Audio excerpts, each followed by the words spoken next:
Radio Fréquence Méditerranée. Il est 19h.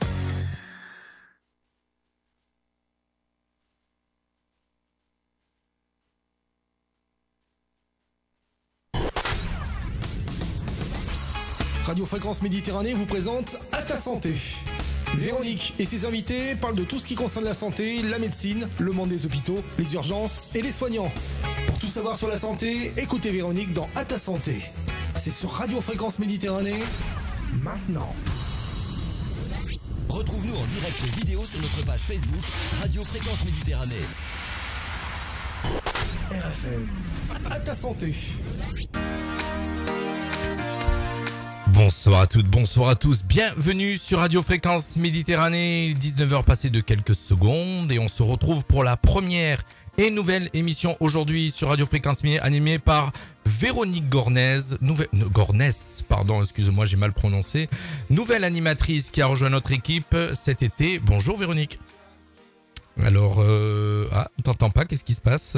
Voilà, j'ai pas ouvert le bon micro, c'est toujours de main gauche. Maintenant, tu peux redire bonjour. Alors, je recommence. Bonjour. Ah, mais tu sais, quand c'est une nouvelle émission, nouvelle technique, j'explique, depuis quelques temps, on a mis une nouvelle console, le temps que je m'y habitue, j'ai encore des petits réflexes avec l'ancienne. Mais voilà, bon, écoute, on est une radio locale et parfois on fait des bêtises. Voilà, donc cette émission va être animée par toi et moi, une émission que vous retrouvez une fois par mois, une émission où nous parlerons santé, médecine, une émission où nous recevrons des invités en plateau, des professionnels de la santé ainsi que des auditeurs qui souhaitent participer au débat. Je vous rappelle que vous pouvez bien sûr nous poser vos questions ce soir si on est en direct et si vous souhaitez poser des questions à Véronique au 0 983 905 755. Si vous avez oublié le numéro de téléphone, vous le retrouvez soit sur le live Facebook, il est écrit sur la page, soit bien sûr sur le site www.fmradio.fr. Et puis bien sûr vous nous suivez aussi sur la FM pour ceux qui nous captent sur le 96.6 FM. On est parti pour une heure d'émission avec comme thème aujourd'hui un thème qui parfois suscite chez vous angoisse et peur, un thème où vous vous posez certainement beaucoup de questions et nous allons essayer d'y répondre au mieux aujourd'hui. Ce thème que nous abordons aujourd'hui, c'est le voyage au bloc opératoire. Mais tout d'abord, tu vas te présenter Véro, puisque les gens ne te connaissent pas et tu rejoins l'équipe cette année, donc tu vas commencer par te présenter. Bonjour tout le monde, donc je m'appelle Véronique, je suis infirmière depuis très longtemps. Je vais éviter de dire depuis combien de temps. Je suis aussi infirmière spécialisée au bloc opératoire, là par contre depuis plus de 15 ans. J'ai dirigé notamment le bloc opératoire comme cadre de l'hôpital de Menton et actuellement j'exerce mes fonctions au centre universitaire de Nice comme cadre de bloc opératoire. Voilà, maintenant on connaît Véro qui va nous accompagner toute cette saison avec son émission À ta santé qui va se dérouler une fois par mois. Oui, on a fait le petit jingle d'entrée, le petit générique, voilà, comme ça c'est ton jingle, c'est ton émission et on va se retrouver donc une fois par mois. Ça sera le mardi en général, je crois que toutes les dates sont calées le mardi. Je me rappelle plus, on regardera le calendrier, voilà, donc on n'a pas le calendrier sous les yeux, mais en tout cas voilà, retrouver avec des thèmes différents. En tout cas dans toutes les émissions on abordera la santé, la médecine, plusieurs médecines, hein. On pourra parler de médecine parallèle, on pourra parler de plein de choses et puis bien sûr vous pourrez nous poser vos questions soit en direct sur Facebook puisque le fil d'actualité je l'ai sous les yeux. On a déjà un petit coucou d'Ange que tu connais très bien, voilà, qui regarde et qui fait un petit coucou pour te soutenir. Merci. Et Sylvie chez Ad aussi qui regarde avec nous, donc n'hésitez pas à partager cette émission. On va parler de bloc opératoire. Voilà, alors on va la lancer cette émission. Moi je vais faire un petit peu le patient, en fin de compte un peu la personne qui découvre le bloc opératoire, qui veut savoir comment ça se passe. C'est décidé, voilà, on doit m'opérer aujourd'hui, Que se passe-t-il avant et pourquoi? Donc alors, vous avez vu votre chirurgien et il a décidé qu'il fallait vous opérer. Bien sûr, il vous a demandé votre accord. Et pour cela, il va vous orienter dans un premier temps, rencontrer un médecin anesthésiste avec bilan de santé complet. C'est-à-dire que vous allez remplir un questionnaire où il y a plein de questions. Des fois, ça peut paraître un peu rébarbatif, mais c'est très, très important pour votre sécurité. On va vous demander vos traitements, on va vous demander si vous êtes allergique, on va vous demander vos antécédents. Et en même temps, on va vous faire un bilan de santé. On va aussi vous demander des radios. Alors, ça peut être IRM, scanner, radiologie. Ça dépend de quoi on va vous opérer. Et en plus, en fonction de votre âge, puisque maintenant la sécurité sociale a ciblé vraiment de façon très sérieuse, on va vous faire rencontrer un cardiologue. Et ça sera en fonction de votre âge. Une fois que tout ça est fait, il va se passer encore quelque chose. Vous allez, avec le médecin anesthésiste et le chirurgien, décider d'une date opératoire. Voilà, donc tout ça, en fin de compte, on va expliquer aujourd'hui. C'est un peu une question, le bloc opératoire, qui fait peur à beaucoup de gens. Hein. Donc toi, aujourd'hui, tu es là pour, étape par étape, expliquer comment, dans cette première émission, puisque c'est ta première émission, je rappelle que tu es bénévole et que tu as rejoint la radio par plaisir, puisque tu avais envie, toi aussi, d'informer le public sur une passion aussi, toi, non, la radio, mais aussi la médecine, puisque c'est ton métier depuis pas mal d'années, comme tu l'as dit tout à l'heure. Oui, voilà, pas mal longtemps. d'années. Donc on doit être opéré. Voilà. Comment sait-on qu'on doit être opéré? Alors, en fait, nous, vous avez rencontré donc le médecin anesthésiste et le chirurgien. Eux se sont mis d'accord avec vous. On vous a fait signer des tas de papiers qui, des fois, sont... Franchement, je me mets souvent actuellement à la place des patients où il y a beaucoup d'administratifs. Oui. Voilà, énormément de consentement, ce qu'on appelle vulgairement le consentement éclairé, de tous les risques que vous pouvez encourir pour venir au bloc opératoire. Ça, c'est juste pour se couvrir, quoi, en fin de compte. C'est pour que l'hôpital se couvre, entre guillemets. Alors là, ce n'est pas que l'hôpital, c'est un peu aussi le chirurgien. Mais le but, quand même, quoi qu'il en soit, c'est qu'on vous opère dans les meilleures conditions. Oui, bien sûr, bien sûr. Mais on est censé vous informer de tous les risques que vous pouvez encourir en vous faisant opérer de telle ou telle chose. Bien sûr, une fois que tout ça que vous avez signé ces papiers, la demande, elle part au bloc opératoire. On reçoit donc, en tant que cadre de bloc, je reçois une demande où on me dit on a décidé d'opérer monsieur ou madame W de telle chose. Et là, on va se rencontrer normalement avec les chirurgiens et on va décider, il va bien mettre au clair ce qu'il va vous faire. S'il a besoin de matériel, s'il a besoin d'une installation particulière, s'il a besoin d'une aide technique, tout ça est décidé, c'est ce qu'on appelle en staff. En amont, quoi. En amont de l'opération. Avant que vous arriviez, en général, ça se fait une bonne semaine, voire 15 jours avant. D'accord, donc pour chaque personne qui rentre au bloc opératoire, il y a une réunion avant pour tout cadrer. Tout ça. On appelle ça un staff qui se fait une fois par semaine où on prend tous les patients qui viennent. Voilà, tous les dossiers qui vont être traités dans la semaine qui suit. Et ils sont décidés, si c'est un dossier qui est un peu particulier, c'est décidé de façon collégiale. Les chirurgiens, des fois les internes, des fois d'autres praticiens viennent et donnent leur avis et on fait ce qu'on appelle une balance bénéfice-risque pour le patient. Est-ce que ça vaut le coup de l'opérer? Oui ou non? Est-ce qu'on va lui arranger sa vie? Est-ce qu'on va lui faciliter son existence? Voilà ce qui se passe. D'accord. Oui, c'est vrai qu'en fin de compte, des fois, il y a des gens qui, si on les opère, ça peut être, ils peuvent y rester, on va dire, entre guillemets. Donc, on prend le risque. Oui. Alors. Moi, tu vois, je pose le tableau déjà. Oui, mais bien sûr, tout le monde pense ça. De toute façon, c'est clair. Mais ce qui se passe, si vous voulez, c'est que la balance bénéfice-risque, elle est faite autant au niveau de la technique chirurgicale qu'autant au niveau de l'anesthésie qu'on va vous proposer. Voilà. Donc, c'est une fois que tout ça est décidé, que ce qu'on appelle dans notre jargon est staffé, et bien là, on vous attend.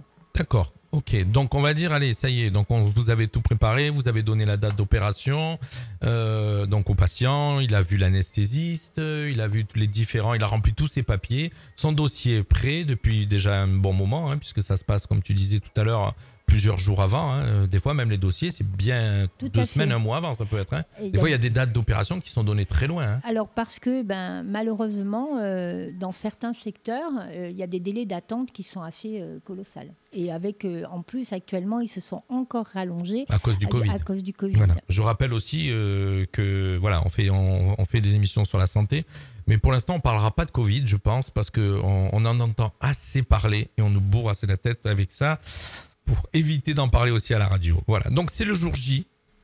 On arrive au bloc opératoire. Donc le patient arrive au bloc opératoire. Alors, avant d'arriver chez nous, parce que nous, vous savez, nous sommes une, comment dire, c'est très fermé, c'est un blocos, le bloc opératoire.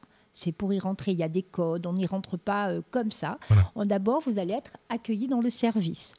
Alors, dans le service, de nouveau, on va vérifier votre identité, on va vérifier votre dossier. En général, si vous êtes rentré la veille, on va vous mettre à jeun. On va vous dire qu'à partir de telle heure, il ne faut plus manger. Ça, c'est le plus dur. Et oui. Alors maintenant, Je parle pour moi. le jeûne, c'est aussi raccourci. Avant, on faisait des jeûnes à minuit, le patient il passait à 3-4 heures de l'après-midi. Maintenant, on essaye au moins de donner une boisson chaude le matin. On essaye. Ensuite, on va vous préparer. Alors, il y a ce qu'on appelle la préparation cutanée, où on va éviter, en fait, le plus gros risque, et qui est un risque qui est Les phénoménal, microbes. c'est le risque d'infection, l'infection nosocomiale. D'accord. Ça, c'est le risque. C'est, par exemple, malheureusement, de quoi est décédé le fils de Depardieu. C'est à cause de ça. Donc, ça, c'est la phobie de tout le monde, de tout le personnel soignant, c'est l'infection nosocomiale. Donc, on va vous préparer. Et là, on va vous demander de revêtir la tenue de gala avec la belle chemise. On est à poil, quoi. Alors, c'est vrai. Alors, c'est vrai que la plupart du temps, vous êtes à poil, comme vous dites et comme tu dis. Mais maintenant, on a les slips en papier jetable. Et on essaye, on fait attention à la pudeur. C'est vrai que dans notre milieu, le corps on est un peu décalé quand même. Bien sûr, on est décalé, on voit pas les gens, on voit la personne, on voit pas un corps, voilà. Ça, c'est vrai que ça peut paraître complètement, et je pense que c'est difficile. Voilà, il faut pas tout mélanger. Il faut pas tout mélanger. Les médecins sont là pour faire leur travail, et donc voilà. Après, on est là aussi pour respecter la pudeur des gens. Hein. C'est pas, comme on dit dans le jargon, à walper tous. Hein. Non, on fait attention. Et on fait aussi très, très attention au fait que vous n'ayez pas froid. On essaye en tout cas de faire attention. Donc, une fois que vous êtes préparé, tout beau, vous attendez dans votre lit. Et là, je sais que l'attente, et des fois, elle est angoissante. On est angoissé en général quand on va se faire opérer, parce que déjà quand on va anesthésier totalement, on se pose toujours la question si on va se réveiller. Hein. Alors il y a ceux qui arrivent pompel up, qui ont peur de rien, mais bon en général il y en a pas beaucoup, je crois, qui ont peur de rien. Et donc on a toujours cette petite question, on se questionne toujours déjà si on va se réveiller et dans quel état. Alors, avant tout ça, en bas, nous, moi je dis en bas, en haut, dans le bloc opératoire, qu'est-ce qui se passe ? Le personnel est arrivé, il a fait comme vous. Il a revêtu une jolie tenue qu'on change tous les jours et même des fois 2 fois par jour. Pour que vous évitiez, justement, on change les sabots, on a des charlottes, on a des masques, on se lave les mains. Voilà, des choses qui font... mais il y a des normes d'hygiène strictes, très draconiennes à l'hôpital, en fin de compte en médecine, quoi, je veux dire, en général, on va dire la médecine. On a un circuit, c'est-à-dire qu'on ne passe pas du propre au sale, du sale au propre, on fait très très attention. De là, on va, en même temps, on ouvre le bloc, ce qu'on appelle ouvrir le bloc. C'est comme si vous alliez prendre un avion, on va tout contrôler. Le bloc est contrôlé entièrement. D'accord, donc est-ce qu'on peut appeler ça une checklist ? Alors, voilà, la checklist, elle fait partie, en fait, elle est nominative par patient. C'est-à-dire que là, il y a plusieurs items, on va vérifier votre identité. C'est pour ça que souvent, les patients, ça les agace. On leur a demandé dans le service comment ils s'appelaient. Le brancardier qui va venir les chercher leur demande comment il s'appelle. L'infirmière qui va le recevoir au bloc va lui demander comment il s'appelle. Il va rentrer en salle, on va lui demander comment il s'appelle. Le plus gros risque, et on va lui demander aussi, c'est déjà de ne pas se tromper de personne, parce qu'on a des homonymes, et surtout on va vous demander de quoi on vous opère et de quel côté. Alors, c'est marrant ce que tu es en train de dire, parce que on entend quand même qu'il y a souvent des erreurs, quand même, malgré tout. Et j'ai déjà été opéré. On m'a jamais demandé tout ce que tu es en train de me dire, c'est jamais arrivé. Hein. Donc, alors, je ne sais pas où tu voilà, donc j'ai été opéré à l'hôpital de Menton et on m'a jamais demandé tout au long du circuit qui j'étais. Hein. On a notre petit bracelet normalement. Voilà. Hein, quand même. Vous avez votre petit bracelet. Cependant, apparemment, tu as toute ta tête, donc on pourrait te demander comment tu t'appelles. Et ça, normalement, on le fait. Et c'est vrai qu'on vérifie. Il y a des choses qui... si en plus tu as eu ce qu'on appelle une prémédication, s'il faut, on te l'a demandé, tu t'en rappelles pas. Non, ça je me rappelle qu'on m'a demandé ce que je prends, si je suis allergique, toutes ces choses-là, ça c'est fait bien en amont, bien sûr. On me le redemande, je crois, parfois, il m'a semblé. Mais par contre, qui j'étais, on m'a jamais demandé qui j'étais en bloc opératoire. Ils ont peut-être lu ton dossier et maintenant c'est vrai. Je suis un cas particulier, peut-être. Peut-être. Et derrière, c'est vrai que quand, par exemple, on va pour opérer une jambe, ou on fait un marquage. Pour être sûr qu'on opère le bon côté. Parce que justement, les grosses erreurs, ce sont les erreurs. On a déjà entendu des erreurs, hein, je veux dire. Heureusement, c'est pas courant. Heureusement. Non, heureusement, parce qu'autrement, j'aurais plus de boulot. C'est toi ou quelqu'un d'autre. Tous, Je ne parle hein. pas spécialement, mais bon, Et heureusement pour que le c'est patient, pas courant. surtout, hein, pour le patient quand même. Hein. D'accord. Donc, vous avez donc toute une checklist qui est nominative, comme tu viens de dire. Et, elle va suivre le patient tout le long. C'est-à-dire que quand il va arriver au bloc, on va l'accueillir. Avant d'inciser, même avant de l'endormir, on va recommencer. Avant d'inciser, on va... En équipe, on fait un blackout, on s'arrête tous là et on est bien d'accord, on opère le bon patient, on a le bon matériel, on a bien installé, voilà. On refait ça et en sortant de la salle, normalement, nous avons recompté nos instruments, nos aiguilles et on re-remplit la checklist avec le traitement s'il y a un traitement antibiotique. D'accord, donc, ça c'est tout ça dans le meilleur des mondes, quoi. Voilà, et ben c'est comme en fait ça se base sur la sécurité, c'est exactement ce qui se passe quand vous prenez l'avion. Ah oui, exactement. C'est ça. Petite checklist avant de décoller, le pilote. C'est ça, voilà. Vous faites la même chose quand vous êtes dans un bloc opératoire prêt à opérer un patient. Voilà, tout à fait. Une question que je me pose, l'hôpital où tu travailles, par exemple, c'est un débit de combien d'opérations par semaine, par exemple? Alors c'est variable. Là, donc moi, je suis actuellement beaucoup plus sur la chirurgie orthopédique. Nous avons en moyenne, hormis, je dis bien ce qu'on appelle la chirurgie réglée, où le patient, ce qu'on vient de dire là, hein, il est attendu et tout. On a à peu près on va dire, 25 patients jour. Jour, 25 opérations jour, mais combien il y a de blocs? Là, sur mon secteur, alors sur le Pasteur, sur P2, puisque bon, j'ai dirigé. Donc Pasteur 2, hein. Voilà, sur Pasteur 2, en fait, on est multisite. Le CHU est multisite. Il y a l'hôpital de l'Archer, où là, vous pouvez être opéré de tout ce qui est chirurgie viscérale et chirurgie gynécologique. Après, il y a 8 salles. Après, vous avez le bloc opératoire de Pasteur 2. Là, on est multisite. On a 20 salles de bloc opératoire. Ah oui. Où là, il y a de l'urologie, de la neurologie, de la chirurgie réparatrice et de la chirurgie orthopédique et traumatique. Et vous avez ce qu'on appelle 2 salles d'urgence qui tournent H24, 7 jours sur 7. Et après, vous avez Pasteur 1, où là, vous avez tout ce qui est chirurgie thoracique et vasculaire. Donc, ça fait... voilà. Et moi, c'est rien que 20 opérations sur le secteur en moyenne. Hein. Des fois, c'est moins, des fois, c'est plus. Et à cela se rajoute la chirurgie traumatologique. Tous les patients qui sont rentrés dans la nuit et qui ont eu des accidents de la voie publique ou de la vie, malheureusement, de la vie. Alors, chers auditeurs, pour tous ceux qui nous rejoignent sur Facebook, sur le 96.6 ou le www.fmradio.fr, ce soir, c'est une nouvelle émission, une première émission, une émission sur la santé, d'ailleurs, elle s'appelle La Santé, animée par Véronique, qui est avec nous, qui travaille donc dans un bloc opératoire, vous avez pu le comprendre, à Pasteur 2 pour les citer. Et donc, on parle ce soir de ce premier thème, voyage dans un bloc opératoire. Donc, c'est pour... connaissez mieux comment ça se passe. Donc, s'il y a des personnes qui travaillent dans un bloc opératoire et qui veulent intervenir, n'hésitez pas. Vous avez le numéro de téléphone qui s'affiche sur le live Facebook, 0983 905 755. On vous fera passer à l'antenne, bien sûr.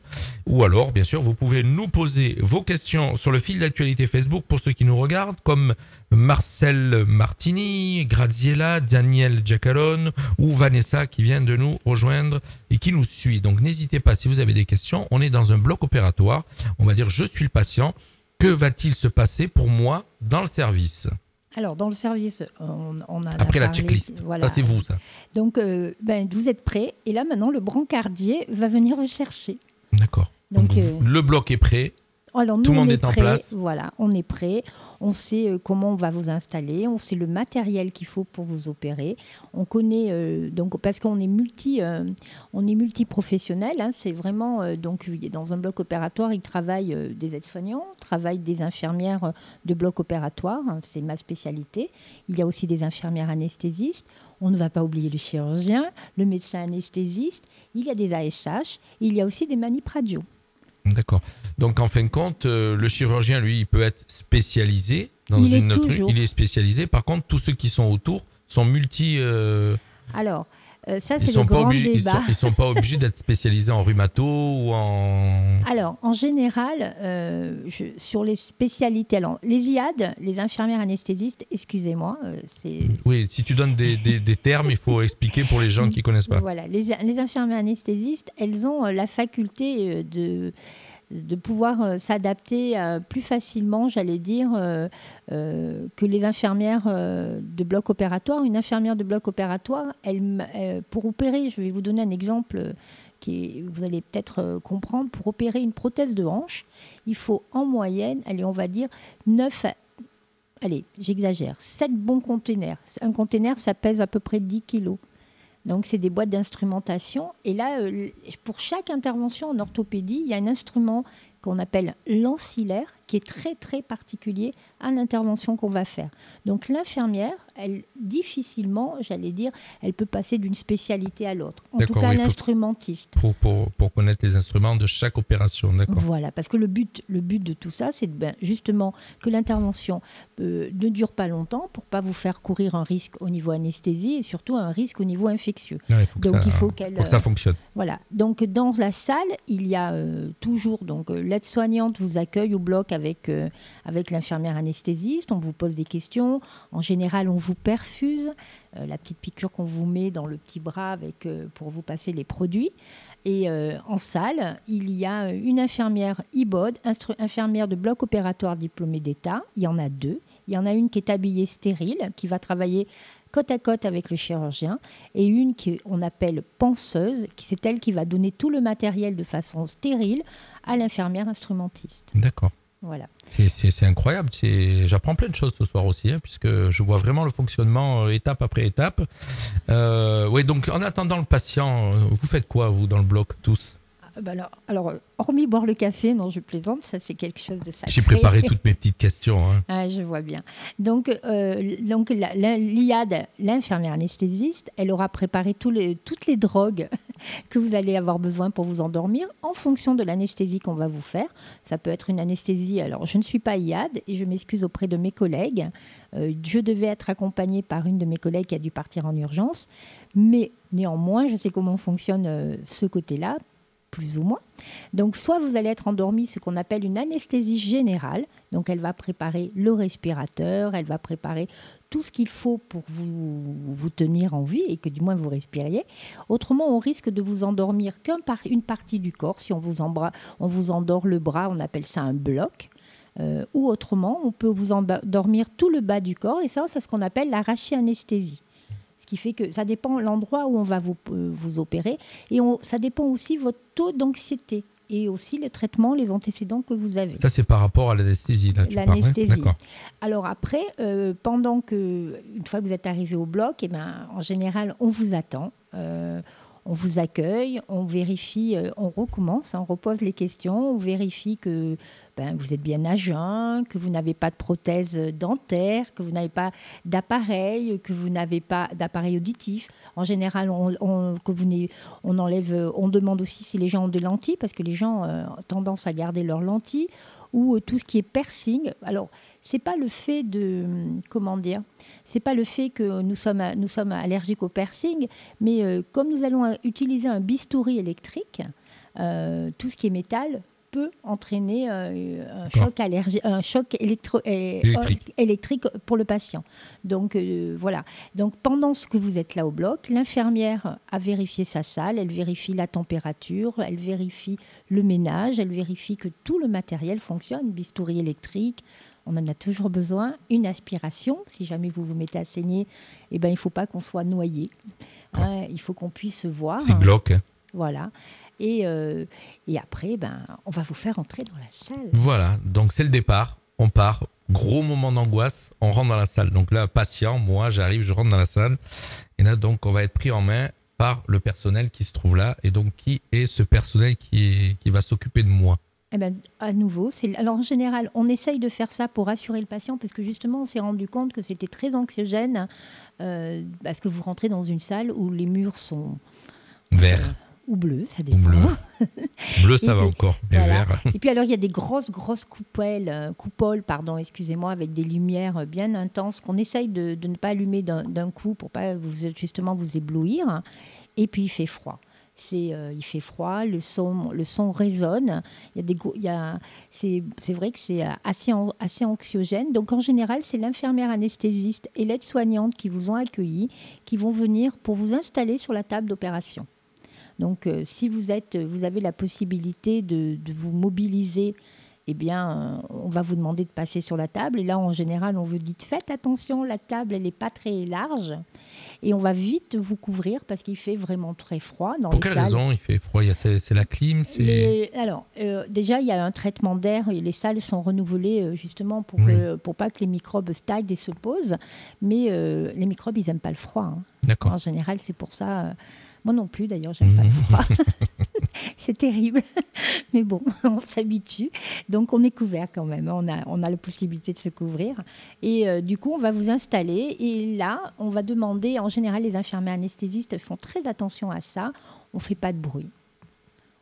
C'est vrai que c'est très calme, effectivement. On ne fait pas de bruit. Je dis ça parce que j'ai déjà été opéré comme beaucoup de monde. Il y avait des gens qui n'ont jamais été opérés, donc ils se posent beaucoup de questions. Et c'est pour ça que ce soir, on est là pour essayer de leur répondre dans cette nouvelle émission À ta santé pour ceux qui nous rejoignent, animée par Véronique Gornès.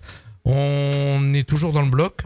On va aller jusqu'à la partie fin d'opération, puis après on fera un petit break musical pour reprendre la partie intervention finie. Alors, je ne vais pas tout vous raconter comment ça se passe l'intervention, mais en tout cas, je vais vous dire. Non, mais on n'est pas encore à la fin de l'intervention, on est toujours dans la partie où on arrive dans le bloc, puisque c'est le thème d'aujourd'hui, c'est voyage dans le bloc opératoire. Exactement. Donc, vous êtes sur la table. C'est comme si vous étiez j'allais dire en siège. On essaye qu'elle soit... C'est vrai que c'est un peu dur, mais en attendant, on essaye qu'elle soit un peu chaude, parce c'est très important de maintenir une température de votre corps. C'est vraiment très, très important. Et puis, on va commencer à vous mettre des petits appareils. Alors, on vous met des pastilles pour surveiller votre cœur, excusez-moi. On va vous mettre une petite pince au bout du doigt qui va nous Attention. Non, la pince au bout du doigt, c'est le taux d'oxygène que vous avez dans le sang. Ça, c'est très, très important qu'on sache comment vous êtes oxygéné. Et vous allez avoir en plus l'appareil à tension, justement, pour surveiller votre tension. Et là, à partir de là, on vous demande de calme. Si on vous fait une anesthésie générale, moi, je vous conseille quelque chose qui marche, puisque je l'ai testé, puisque j'ai été opérée. C'est mes collègues qui me l'ont fait tester. Elles me disaient, Véronique, choisis ton rêve.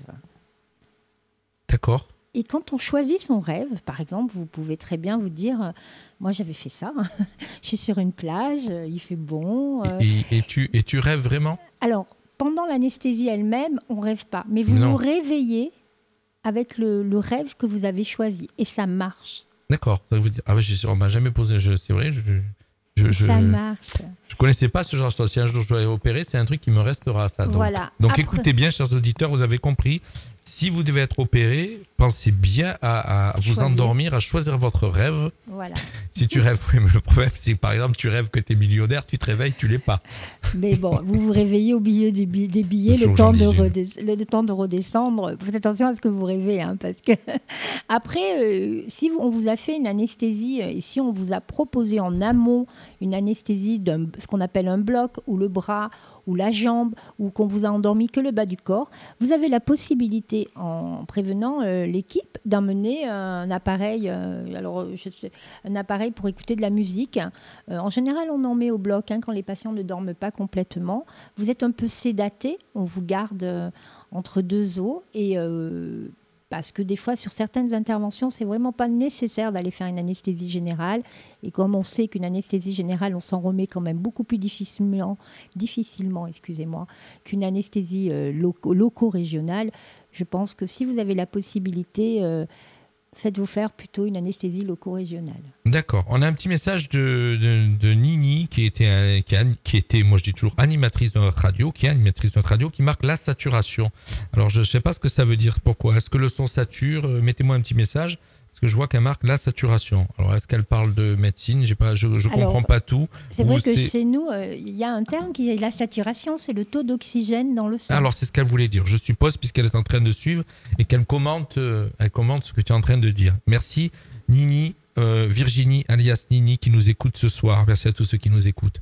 Donc tout à l'heure tu as un peu abordé, donc tu as donné un petit peu aussi au niveau des anesthésies, puisque tu es en train de parler d'anesthésie. Il y a plusieurs types d'anesthésie, donc tu l'as un peu abordé tout à l'heure. Donc l'anesthésie locale, l'anesthésie totale, l'anesthésie donc loco-régionale, quand c'est que le bas, tu as donné un terme. Rachianesthésie. Voilà, donc quand c'est qu'un bras ou qu'une jambe, c'est la loco-régionale. La loco-régionale. Donc ça c'est toute la partie anesthésie. On est anesthésié, on est endormi. Que se passe-t-il ?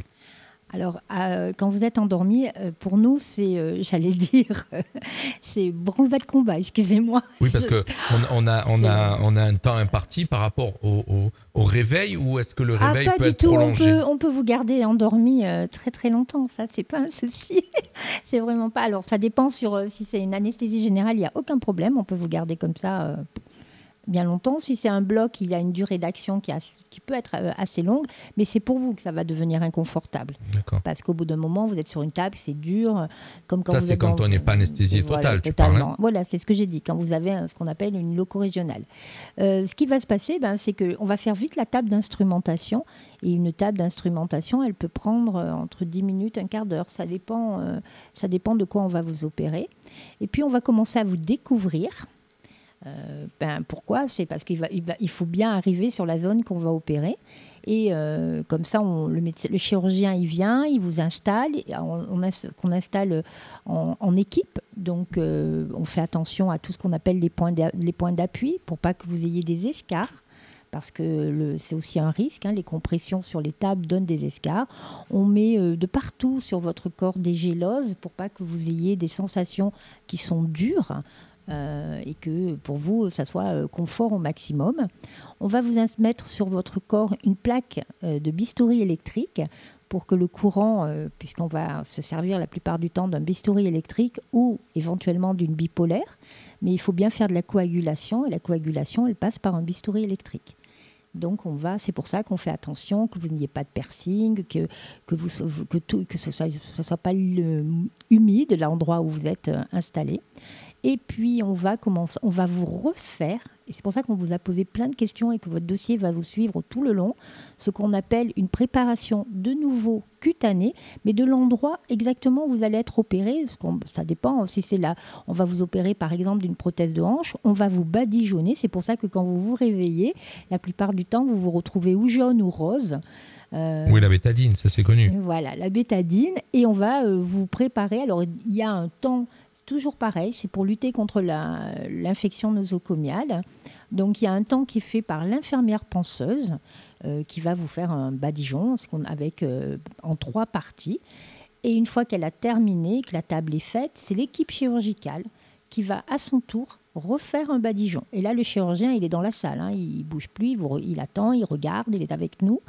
Une fois que vous avez été badigeonné, on va vous mettre plein de champs, des champs stériles en papier, pour justement éviter que tout ce qui n'a pas été badigeonné soit au contact de ce qui a été badigeonné et que tous les microbes, parce que nous sommes porteurs quand même de beaucoup de microbes, aillent dans ce qu'on appelle dans le champ opératoire.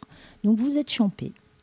Et à ce moment-là, le chirurgien demande, puisque lui, il est habillé, tout le monde s'est mis en stérile, tout le monde est prêt, il a les gants, comme vous pouvez voir dans Grey's Anatomy. C'est une question que je te allais te poser à la fin, ça. Alors moi, je regarde Grey's Anatomy pour les fautes. J'interviens pas maintenant avec cette question-là, mais ça va arriver d'ici la fin de l'émission. Voilà. Donc, là, moi, je parle d'exemples de masques et de voilà. On est pareil, et puis tout le monde s'installe, et le chirurgien demande à l'accord au médecin anesthésiste, c'est bon, je peux inciser, et c'est parti. Donc, on est opéré. Pendant toute cette opération, donc ça peut durer ça peut être des opérations très rapides à très longues, parce que des fois je suis épaté quand j'arrive à voir des chirurgiens. Le monde, ça c'est mon avis personnel que je vais donner. J'ai toujours été épaté par les chirurgiens, par l'équipe, mais surtout les chirurgiens qui arrivent à sauver des vies. C'est déjà sauver des vies et surtout on est des êtres humains, on est fait de chair et de sang et d'os et de voir ce qu'ils sont capables de faire. À rester à opérer des fois pendant 7, 8, 9 heures. Des fois, tu entends des temps d'opération, mais c'est incroyable et je suis épaté. C'est vrai que moi, j'ai vu, sans sauver des vies, j'ai eu dans ma carrière, quand je travaillais à la Palmosa, un chirurgien orthopédiste, je vais pas le citer, pour réparer une main, on a passé sous microscope au moins 10 heures. Incroyable. Pour sauver la main, parce que l'importance pour le chirurgien qui était là, c'était de connaître le métier de ce monsieur, qui est un monsieur qui est de Menton et qui avait un métier manuel. Et je me rappelle très bien, je revois, parce que nous, en tant qu'infirmière, on peut se faire relever, on peut se dire à la collègue, bon, écoute, là, on oublie en général, mais de manger, boire, excusez-moi, petits besoins qu'on peut avoir, en général, on les oublie. Et puis, bon, nous, en tant qu'infirmières, on est là, ils ont besoin de nous, mais on a quand même, la plupart du temps, la possibilité de se faire remplacer. Lui, une fois qu'il a attaqué l'opération, il est obligé d'aller au bout. Et là, j'ai vu le chirurgien pendant 10 heures, non-stop, à un moment, il a dit stop, il a pris peut-être 10 minutes, histoire de bouger. Oui, comment on arrive à rester concentré 10 heures, c'est impressionnant. Et sous microscope, parce qu'il faut s'imaginer que quand on vous revoit une main, c'est minuscule, quoi. Tout ce qui il a tout recousu, tout réparé, tout. Et chapeau. Voilà. Moi, j'ai trouvé ça. C'est magnifique. On est des sacrées machines. C'est super beau. Hein. Moi, pourtant, ça fait plus de 15 ans que je fais du bloc opératoire. À chaque fois qu'on rentre dans un ventre, excusez-moi, c'est comme ça qu'on le dit, on rentre dans un ventre avec, puisqu'on a la possibilité de mettre des caméras, on a des écrans et on voit, à chaque fois, je suis émerveillée. Je me dis, mais qu'est-ce qu'on est bien fait. Alors, je ne sais pas comment tu fais, parce que moi, c'est une chose que je t'écoute ce soir, mais alors même pas en rêve, je pourrais regarder ce que vous êtes en train de faire. Je suis pas une chochotte, mais c'est compliqué. Donc, on a été opéré, voilà, on devait parler un petit peu, je suis en train de regarder la pendule en même temps, puisque une première émission ce soir que et il y a énormément de choses sur un bloc opératoire à parler. Donc, on va faire un petit break musical. Comme ça, tu peux boire un coup, on se repose 2 minutes. Restez avec nous, ne nous quittez pas. Et je vais vous faire écouter ce soir, pour ce break musical, une chanteuse mentonnaise. Vous la connaissez très bien. Elle s'appelait Madison, maintenant elle s'appelle D-Rose. Et c'est son dernier titre. On l'a reçu. On est en exclusivité, on le passe sur notre radio. Mademoiselle D-Rose qui nous interprète. C'est un titre qu'elle a fait donc elle-même, enregistré, interprète, composé, voilà, je mélange tous mes mots. Elle a fait toute seule et vous allez écouter, c'est magnifique. Et après, on reprendra les 23 minutes d'émission, qui nous reste 20 minutes pour parler une fois que l'intervention est terminée. Allez, tout de suite, on écoute D-Rose sur Radio Fréquence Méditerranée. Ah, si j'envoie pas le bon titre, ça y est, c'est parti.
Écoutez Fréquence Méditerranée sur le 96.6 FM à Menton, Castillon, Castellar, Sainte-Agnès, Gorbio et Roquebrune-Cap-Martin. On est de retour sur Radio Fréquence Méditerranée pour cette première émission, nouvelle émission à ta santé animée par Véronique Gornès ce soir, où on parle ce soir de bloc opératoire. Donc dans toute la première partie, on a expliqué comment ça se passait pour être enregistré, pour tout ce qui allait se passer avant le bloc opératoire. On était juste avant le titre de d'Irose dans le bloc opératoire. L'intervention est terminée, on a fini, on est opéré. Maintenant, on sort du bloc opératoire. Que se passe-t-il ? Alors, vous sortez pas comme ça. On vous met pas dehors. On va d'abord. Déjà, on dort. Voilà, déjà vous dormez. On va déjà. L'intervention est terminée. On va faire les pansements. Et il y a un premier. Alors, si c'est une anesthésie générale, alors les gens ils me disent, on se réveille où ? En fait, quand on vous fait une anesthésie générale, on vous met un tube dans la bouche parce que vous ne respirez plus seul. C'est la machine qui vous fait respirer. Donc, il va falloir à un moment vous réveiller progressivement, pouvoir enlever ce tube. On appelle ça extuber. On enlève le tube. C'est ce que je reviens sur le Covid. C'est pour ça qu'on a été un peu embêtés. C'est le respirateur. C'est pour ça que tous les blocs se sont mis un peu en sourdine pour justement libérer le plus de respirateurs et de drogue anesthésiante qui permet que vous puissiez supporter ce tube dans la gorge. Ça a été assez compliqué au début de cette crise sanitaire. Donc vous avez ce tube, donc il va falloir vous extuber et c'est ce on vous réveille tranquillement, lentement. On vous enlève le tube et on vérifie que tout va bien, que vous respirez bien, tranquillement. Si on a enlevé les champs, vous êtes comme au point de départ, vous ne savez pas ce qui s'est passé, vous ne savez pas comment on vous a installé, parce que des fois on a des installations, c'est assez... Faut pas voir. Voilà. Et puis on vous remet au chaud. Et là, on reprend vos constantes, donc tension, on vérifie que tout va bien. Et on va vous mettre de nouveau sur le brancard. On va vous reposer sur le brancard. Et là, en général, on vous passe sur une petite planche roulante. On appelle ça un rouleur.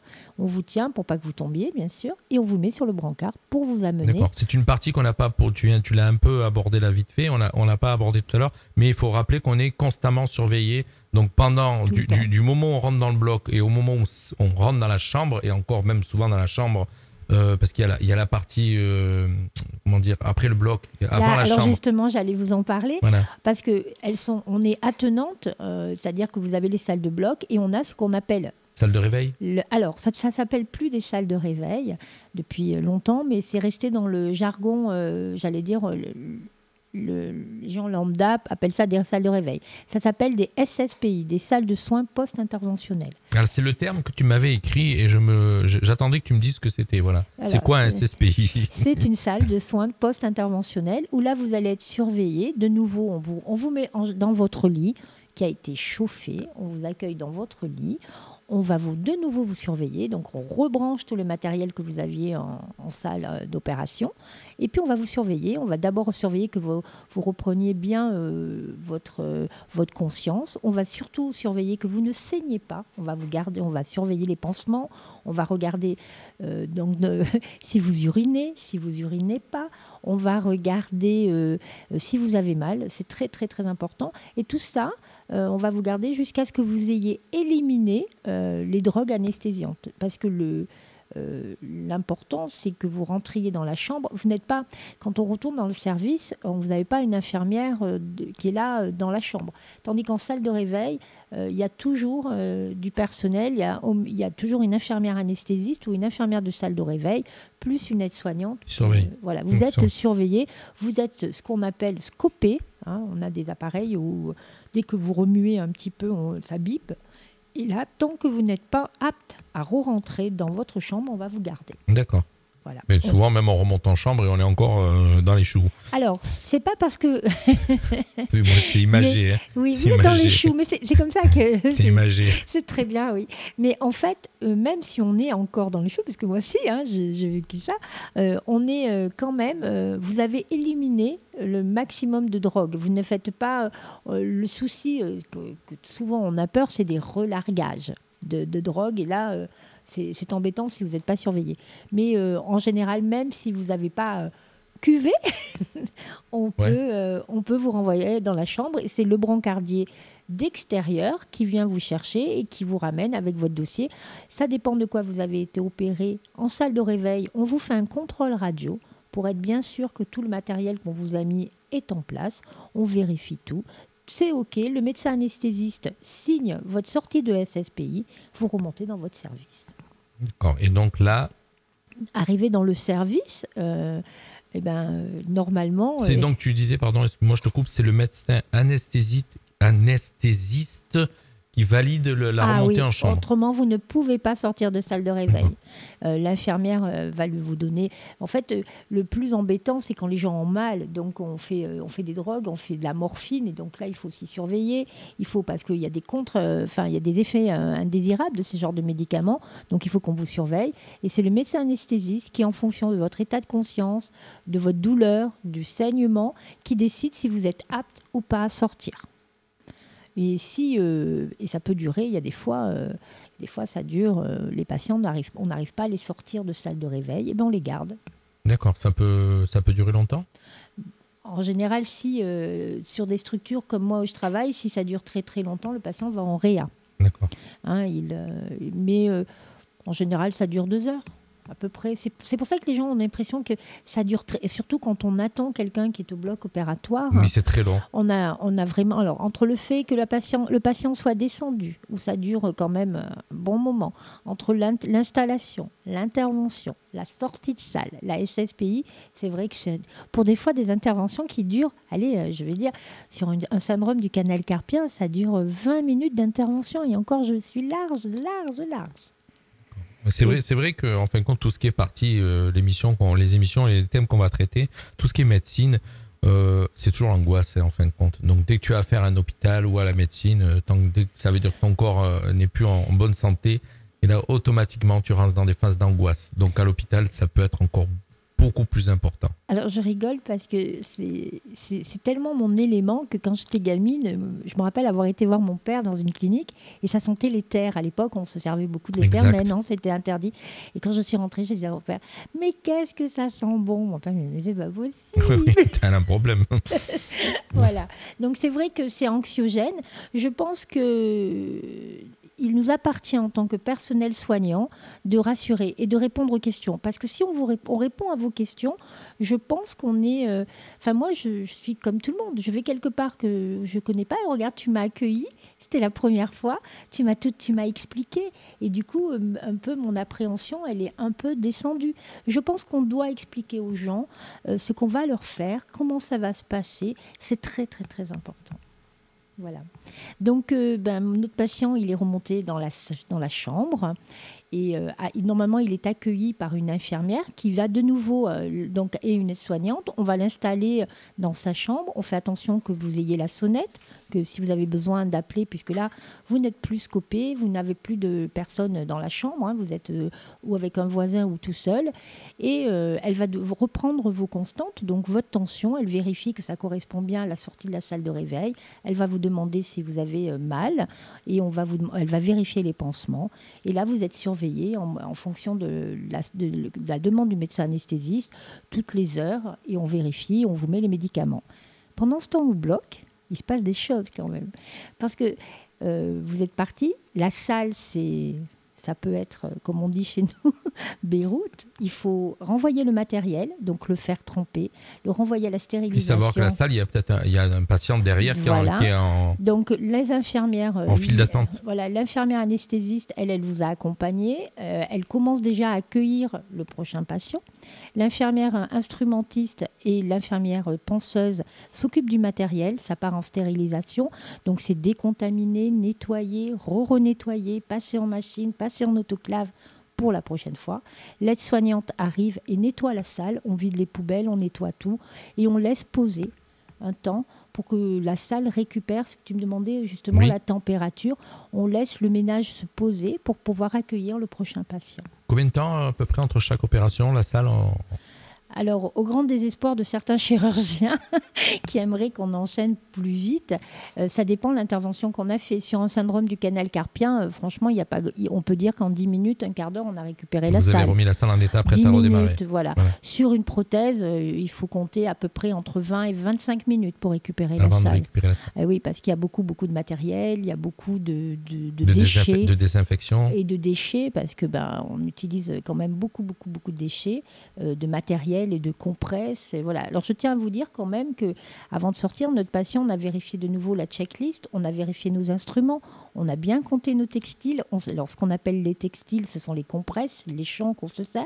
Donc, à chaque fois qu'on va donner des compresses, on va les marquer. Par exemple, on dit, là, je t'en donne 5. L'infirmière qui les reçoit, elle les compte. On les check. Et quand, pour voir si vous n'avez pas oublié dans le patient. Voilà. Et on fait pareil avec les aiguilles. On fait pareil avec tous les instruments.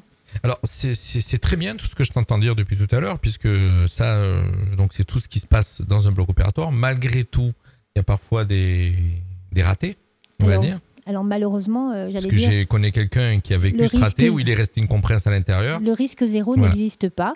Il n'existe pas. Ça, c'est malheureux. Quoi qu'il en soit, maintenant, j'allais dire, je ne sais. On a de plus en plus, la checklist, elle sert à ça. On a de plus en plus, j'allais dire, de garde-fous. On appelle ça un garde-fou. Les compresses, elles sont plombées quand vous les mettez dans un abdomen, dans un ventre. Ce qui fait que quand on le compte, il n'est pas bon. On peut aller passer un appareil de radio et dire, il y a une compresse qui reste à l'intérieur. Et tant que, et ça, j'ai beaucoup de chance. On apprend énormément de choses ce soir. Alors, j'ai travaillé avec des chirurgiens et vous savez, ça fait plus de 15 ans que je suis dans les blocs. Notamment, on avait un chirurgien qui contrôlait le professionnalisme des infirmières. Et c'est vrai que ça fait râler les infirmières, mais pourtant, ce monsieur avait l'habitude de cacher une compresse dans ses gants, de jeter les gants à la poubelle. Et il voulait voir si les infirmières validaient ou pas le compte. Et tant que le compte n'est pas validé, on interdit. Et moi, le patient ne sort pas. On interdit le chirurgien de fermer le patient. Il ne ferme pas et les chirurgiens ne ferment pas tant qu'on n'a pas retrouvé la compresse. Et là, ça peut durer. D'accord. Voilà. Et l'instrument, c'est la même chose. On compte les instruments, on compte les aiguilles, on compte tout. Pour essayer de ne rien oublier. On apprend énormément de choses ce soir avec Véronique Gornès dans sa première émission À ta santé, où ce soir on a abordé, donc depuis 19h, il est 19h52, on arrive pratiquement à la fin de l'émission. On a encore j'ai des petites questions à te poser. On va aborder le thème de tout ce qu'on voit à la télé en ce moment, tous ces feuilletons. Et voilà, donc première émission ce soir pour toi, À ta santé. Je te rappelle qu'on te retrouvera tous les mois. Oui. Pour parler de sujets différents. Donc, pareil, tout à l'heure, tu me posais la question en antenne, si des personnes, tu choisiras les sujets, mais s'il y a des personnes qui veulent qu'on aborde un sujet sur la médecine, un sujet que tu maîtrises, et si tu ne le maîtrises pas tout à fait, tu te renseigneras ou on fera venir Normalement, il y aurait dû y avoir des invités en plateau ce soir. Je rappelle qu'il y aura, dans d'autres émissions, nous aurons des invités autour de la table, issus du monde de la médecine et du monde de la santé, ou bien sûr des auditeurs. Si vous souhaitez venir assister à l'émission et poser des questions à Véronique en direct, n'hésitez surtout pas, vous nous contactez via notre page Facebook ou notre adresse mail contact@fmradio.fr. Je répète, contact@fmradio.fr, ou sur la page Facebook, vous avez un petit message Messenger, vous nous laissez un message, on contacte Véronique, on lui transfère. Et Véronique, donc, pourra aborder ces sujets. Vous n'avez pas posé beaucoup de questions ce soir. Vous avez été à écouter, à nous suivre, beaucoup à nous écouter. Tant mieux pour cette première émission. Je répète encore une fois qu'on la retrouvera tous les mois. Donc, tu es déjà en train de réfléchir à ton prochain thème. Oui, j'ai des idées. On a abordé donc le thème du bloc opératoire, sachant qu'il y aura encore beaucoup de choses à dire. Ça pourrait tenir un long. On a essayé de concentrer tout dans 1 heure. Voilà. Moi, les petites questions que je voulais terminer, je l'ai noté en fin de compte, cette question pendant que tu étais en train de parler. Toutes ces séries télé dont on nous abreuve en ce moment, et alors sur TF1, c'est pratiquement tous les soirs, puisque tu as The Resident, tu as Good Doctor, tu as Urgence. Qu'est-ce qu'il y a? Vas-y, cite-moi-en, il y en a tellement. Je regarde à part Urgence. Il y a Hospital, je sais plus quoi. Voilà, donc il y en a beaucoup. Déjà, je donne mon avis personnel. Je ne comprends pas qu'est-ce qu'on peut aimer à regarder des gens sur un bloc opératoire de se faire ouvrir ou arriver en sang ou des accidents ou quoi que ce soit. Je comprends pas ce qu'on peut aimer là-dedans. Hein, je veux dire de voir toute cette tous ces dégâts et toutes ces choses-là. Bon, ça chacun son truc. Hein. Mais est-ce que ça se rapproche assez vrai de la vérité Alors moi, franchement, je connais pas le docteur Mamour. Je le connais pas. Mamour, Et oui, c'est le docteur dans Urgence, là, le gros brun, voilà, parce que les gens regardent. Mais les gens, je pense on regarde pourquoi. Enfin, à mon avis, parce que c'est un monde qui est caché, c'est un monde qui justement intrigue. Et puis, je te coupe, tu vois, il y a un message qui tombe, donc c'est de l'interactif. Il y a Isabelle qui écrit, donc Isabelle, c'est la maman de notre stagiaire qu'on a en ce moment, Jimmy Brûlé, et qui écrit, elle voudrait que tu abordes les maladies nosocomiales. Voilà. Volontiers. Voilà. Donc c'est un sujet qu'on abordera dans une de nos émissions. D'accord. Donc voilà, on était en train de parler de toutes ces séries télé.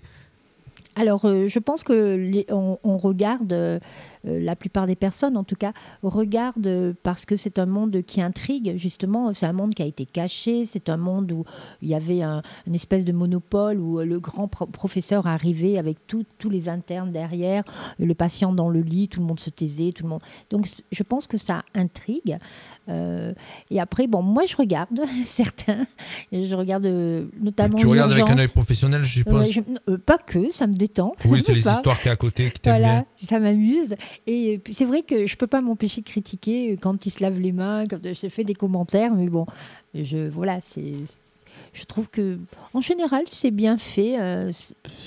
En tout cas, pour celui que je regardais notamment Urgence, il y avait des choses qui tenaient bien la route. Bon, après, voilà.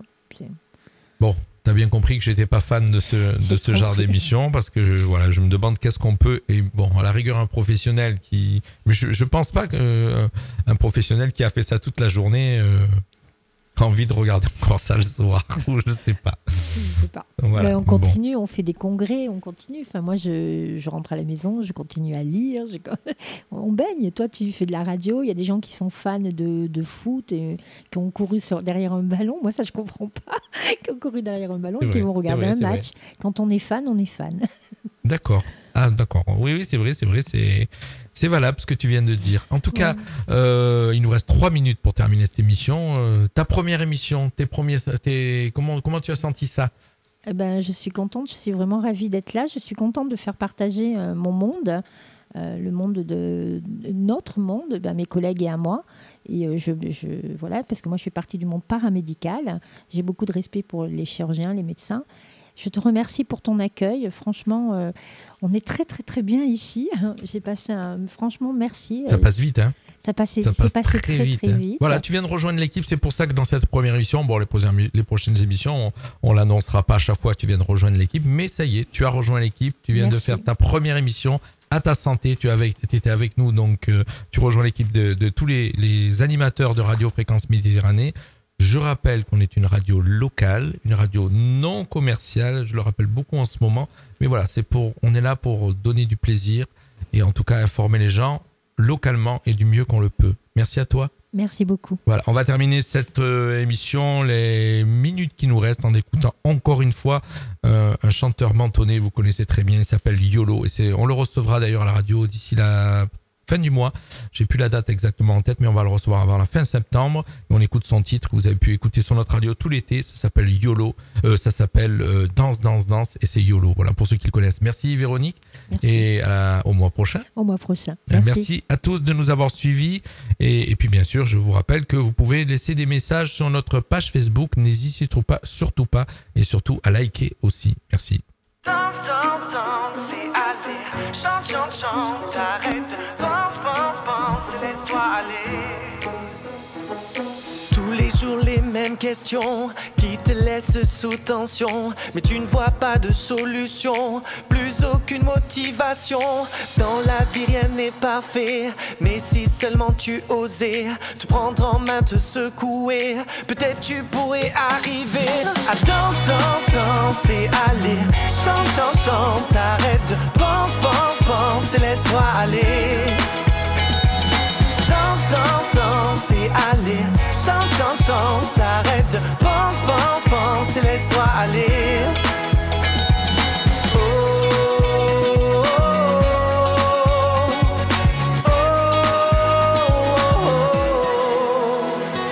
La vie est courte, penser, tu te dois t'en profiter. Laisse tes problèmes de côté, va de l'avant sans y penser. On est de passage sur cette terre, alors surtout ne laisse pas faire. L'ennui de ton monde un enfer, tu peux tout envoyer en l'air. Et danse, danse, danse et allez, chante, chante, chante. Arrête de pense et laisse-toi aller. Danse, danse, danse et allez, chante, chante, chante. Arrête de pense et laisse-toi aller.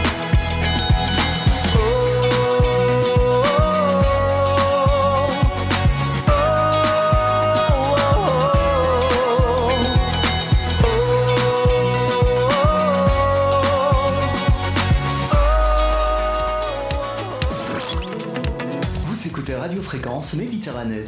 Il est 20h. All we ever hear from you is blah blah blah. So